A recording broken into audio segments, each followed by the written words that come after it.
Здравейте, аз съм Кяра Захир, директор на болницата в Kingsman Roleplay.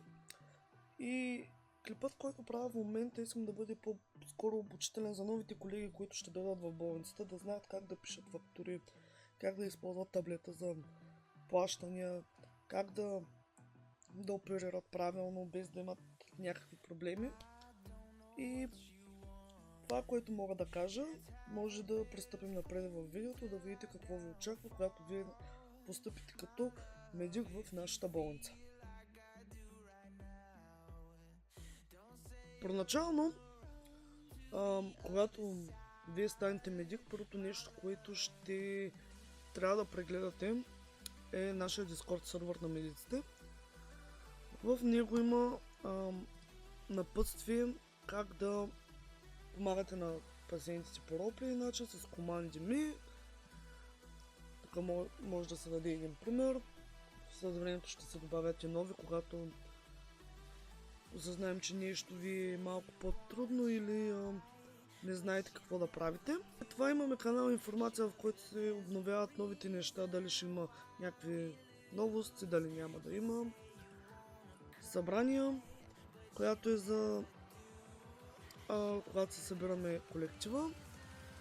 Таблица служители, в която може да видите всички служители, които работят в болница с техните телефонни номера, да имате номерата на колегите си.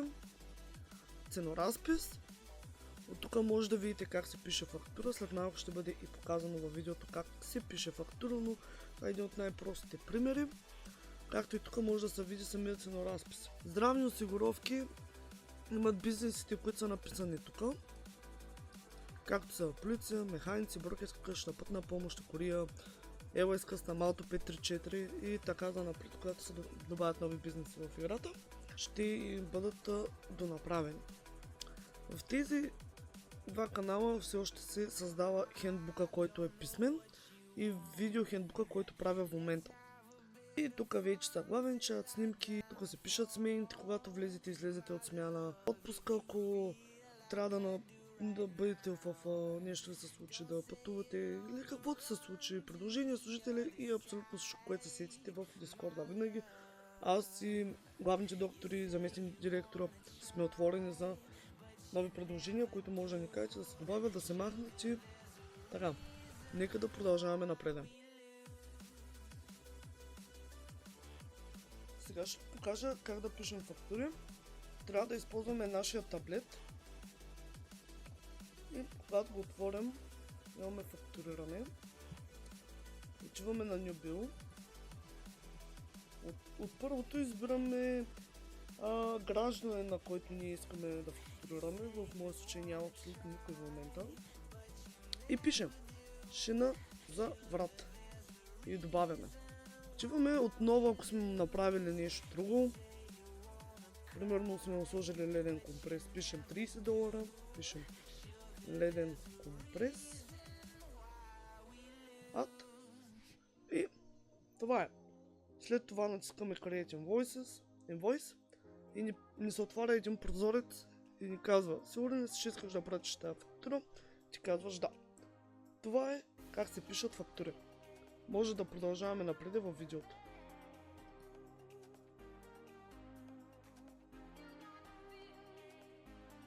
Когато имаме паднал човек по този начин, ние трябва да му окажем първа помощ. Затова използваме дефибрилатора. Ние трябва да го имаме в нашата чанта, раница, инвентар. И натискаме съживи.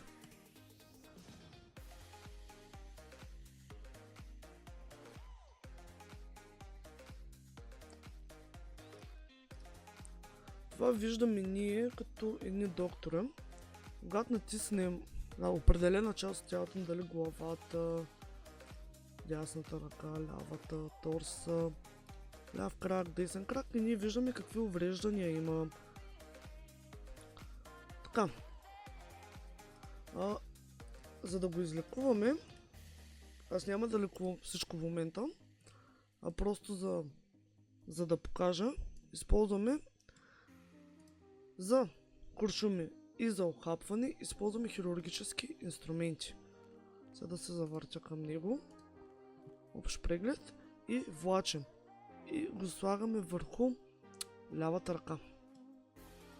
И ние започваме в момента да му вадим патрони или да го зашием, да изкараме самия патрон от него, да сложим кислородна вода и за да може да го излекуваме и да го зашием.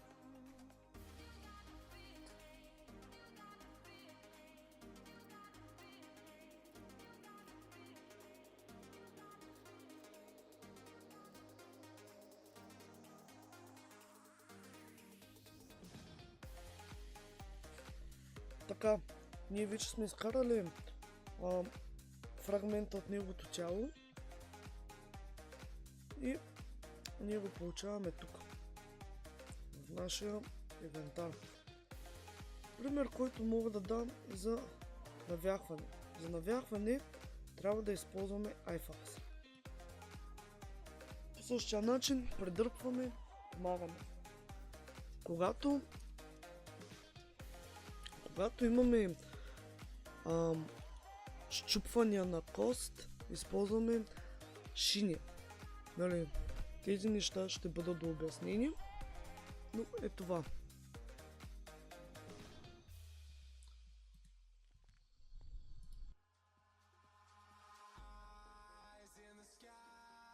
Така, следващото нещо, което ще ви покажа е как да използваме радиостанцията. Изваждаме нашата радиостанция и пишем радиостанция номер 5. Свържи се, ние вече сме вътре в радиостанцията. Вие задължително, когато сте на смяна, трябва да използвате радиостанция, за да може да имате комуникация с колегите. Когато вие сте в радиостанцията, може да се преместите къде да ви бъде, колко да ви е светла, от тук регулирате дали да е тиха, дали да е шумна, нали, според зависи как искате на вас да ви е. Нека да продължаваме напред. Следващото нещо, което искам да покажа е магазинът, от който ние си купуваме шини. Тук може да ги видите. Вие ги използвате, за да може да излекувате гражданите. Отделно на това ние ви даваме и тези iFax тук, които са допълнително, защото някои от тези неща не сработват. А след, може би скоро, не знам, очакваме, нали, да ни се докарат нови неща в болницата, с които ние да лекуваме гражданите и да не използваме iFax-ове.